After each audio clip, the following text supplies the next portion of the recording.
te levou a fazer a faculdade de História agora? A melhorar como pessoa. A melhorar, porque eu acho que a gente só melhora quando você ganha conhecimento.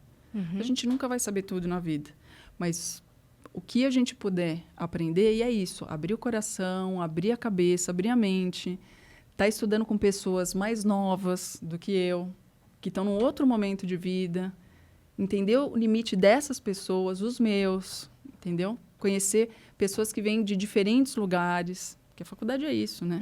Você compartilhar, né? Me colocar numa outra posição, que ali eu sou uma aluna, e ponto, entendeu? E é muito legal, é muito bacana. Você tem qual semestre? Eu tô indo agora para o 5º. Caraca. Passou rápido. São 8? São 8. Então, assim, meu filho falou, você tá doida, né? Quem tá na escola, né? Mas é isso, eu senti necessidade, sabe? Mais de 20 anos depois, de voltar a estudar e falar, eu preciso aprender. Eu preciso entender, porque muita coisa mudou. Sim. Muita coisa do que eu estava na faculdade para hoje são os estudos. E aí, isso, o papel do historiador é muito importante também. De ir para trás, ficar aqui. E também, você não faz o exercício da futurologia, mas você pode entender o que está acontecendo hoje pelo passado, o passado pelo que está acontecendo hoje. Então, tem que ter essa conversa. Até né? porque se a gente não conhece os nossos erros do passado, a gente repete todos, né? E a gente está repetindo muito. Você sabe que isso é uma coisa que a pandemia, por exemplo, muito.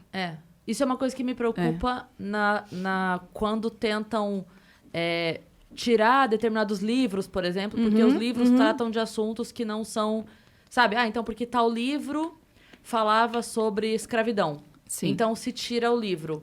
Essa é uma discussão. É uma coisa que me preocupa. Porque eu falo assim, gente, mas se a gente fingir que não aconteceu, se a gente eliminar... Não podemos. A gente não pode eliminar. Não. A gente tem que lembrar sempre o quanto é merda Isso. pra não fazer de novo. Exatamente. Então, assim, mas é porque esse livro trata... Não, mas deixa eu tratar. E outra coisa, a gente tem que analisar, isso a gente vê muito, né? Estudando ali. Você tem que entender o contexto da época. Que não adianta a gente olhar com os olhos de hoje a época passada. Então, falar, nossa, como é que eles podiam ter feito aquilo? Como eles pensavam daquele jeito? Você tem que analisar como é que era, né? Não é que era bom. A gente sabe que não é bom.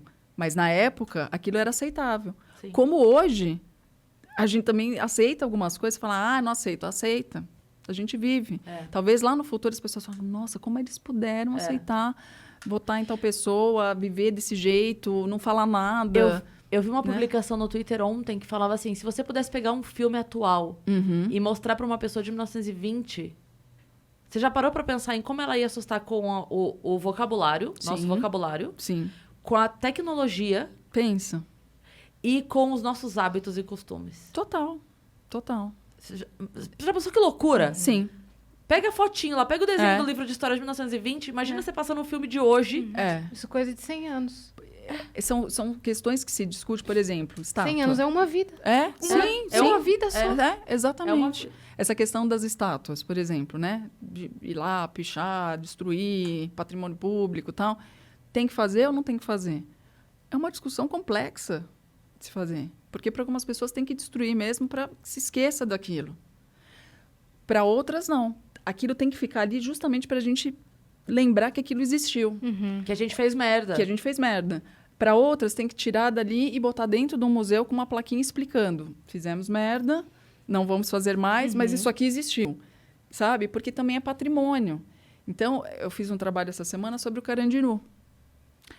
Implodiram. A maior parte. Sobrou um pedacinho. Por quê? Justamente para ter um registro histórico do que aconteceu. Mas grande parte implodiram. Faz com que você esqueça o passado? Não.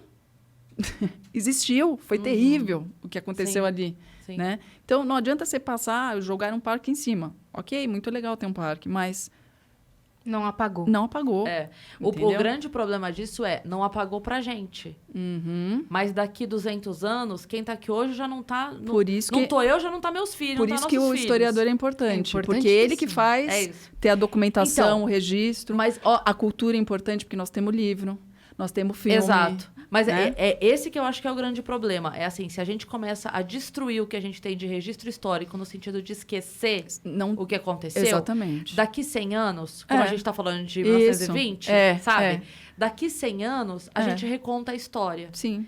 E sem ter acesso ao que de fato foi feito em 1920, a gente não tem mais. Porque daí a Sim. gente vai ter, aos olhos de quem escreveu em 2020, o 1920. Sim. Mas você não tem mais. Esse é o O grande registro. problema. Esse é o problema. Esse é o problema. Porque a gente corre o risco de repetir o erro. Exato. E hoje, por exemplo, a imprensa também serve como fonte histórica.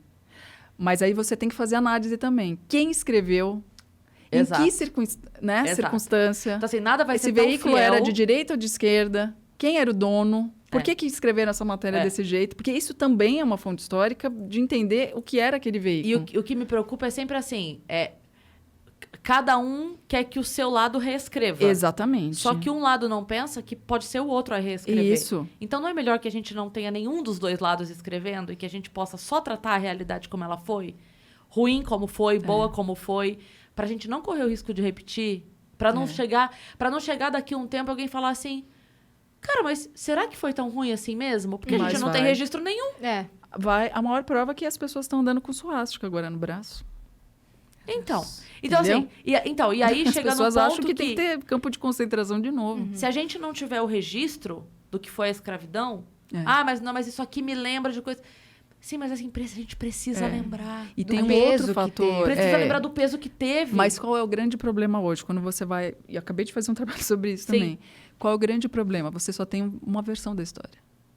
Entendeu? Sim. Você não tem as pessoas falando o que elas passaram. Aham. Porque não tem registro histórico. Sim. Porque calaram essas pessoas. Sim. Sim. Entendeu? Sim. Essas pessoas não tiveram direito à voz. É muito triste isso. Porque Sim. os registros que você tem são registros dos homens brancos sobre aquelas pessoas.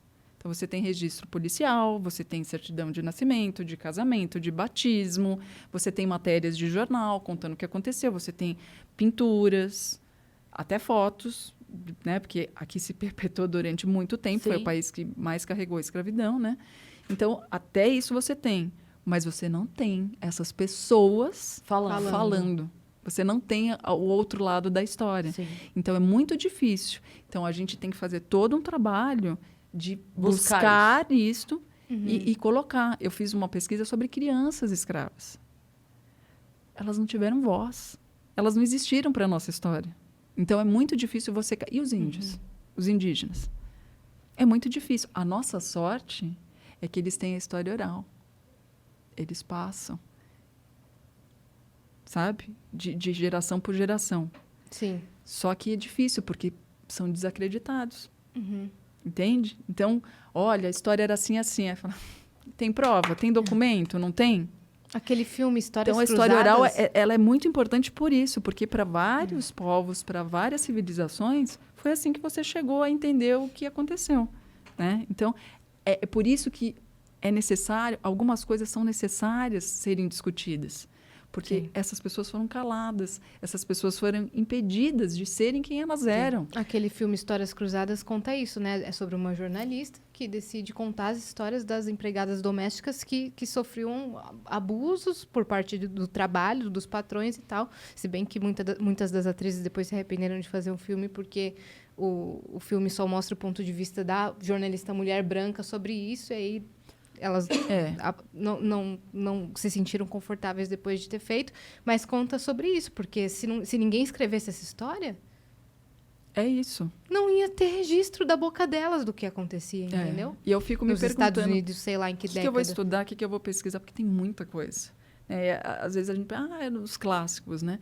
Mas tem tanta coisa para a gente ir atrás e tentar achar. Não é fácil. A nossa documentação é muito difícil.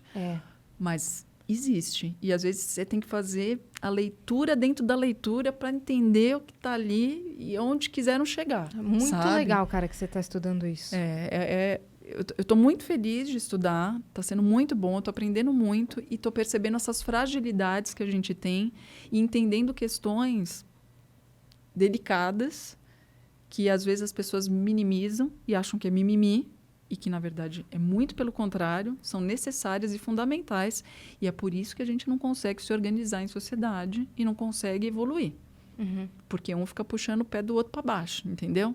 Quando um quer nadar para cima para respirar, o outro vai lá e puxa o pé, porque ele acha que ele pode puxar o pé do outro, entendeu? A gente ainda está nessa. A gente não saiu dessa ainda. A gente ainda vive situações iguais, era isso que a gente estava falando. Iguais. E a gente ainda não entendeu que a gente continua. A gente está repetindo a história. A gente está reproduzindo. A gente está fazendo a mesma coisa e a gente está achando que está diferente, porque a gente tem um celular na mão. É a mesma coisa É com a mesma coisa. outra acessibilidade. Exato. O Bruno Perini, no dia que ele veio no Flow, ele falou isso. Ele falou, a cada 30 anos... É uma frase de alguém que ele leu aqui. A cada 30 anos surge uma nova geração achando que sabe tudo o que a anterior não sabia. Sim. E aí ela comete os mesmos erros porque ela não para estudar e ler e se aprofundar nos erros que fizeram antes dela. Exatamente. E essa sabedoria do mais velho também, que a nossa sociedade ignora completamente. A gente acha que velho, acabou. É o fim. A gente só acha que é o fim. A gente não acha que... E aí você tem outras civilizações, como os indígenas, por exemplo, que não. O mais velho é o sábio. É ele que vai organizar a sociedade. Sábio, É o chefe ali, né? Inclusive, ontem eu tava falando com o Chicó e a gente tava debatendo a possibilidade de entrar na sigla do LGBTQIA+, uma pessoa que não se identifica com a idade que tem, que eu não me identifico com a minha idade. Então, eu quero ter uma idade não binária, eu quero ter 30x. Olha... Você deu uma ideia boa. Fica aí. Agora eu quero ter no meu documento que eu tenho 30x. E aí? Quanto é que é? É 30x. É que nem eu falo pros meus amigos lá do curso. Eu falo assim, escuta a véia, que a véia já viveu mais. Mas eu tenho que entender também, eu estava conversando com os meus professores, que também eles estão num momento de descoberta, que eu já fiz. Então, eu tenho que deixar acontecer para eles também. Então, eu não posso avançar tanto. Eu tenho que estar ali para... Sim. Acolher, você não pode dar as respostas também, né? É, porque eles precisam também, sabe? Ter uma vivência buscar. Inclusive, que eles não tiveram até agora do presencial, que talvez a gente tenha o ano que vem. Por enquanto, tá tudo online. Sim. Cara, tua primeira faculdade, pô...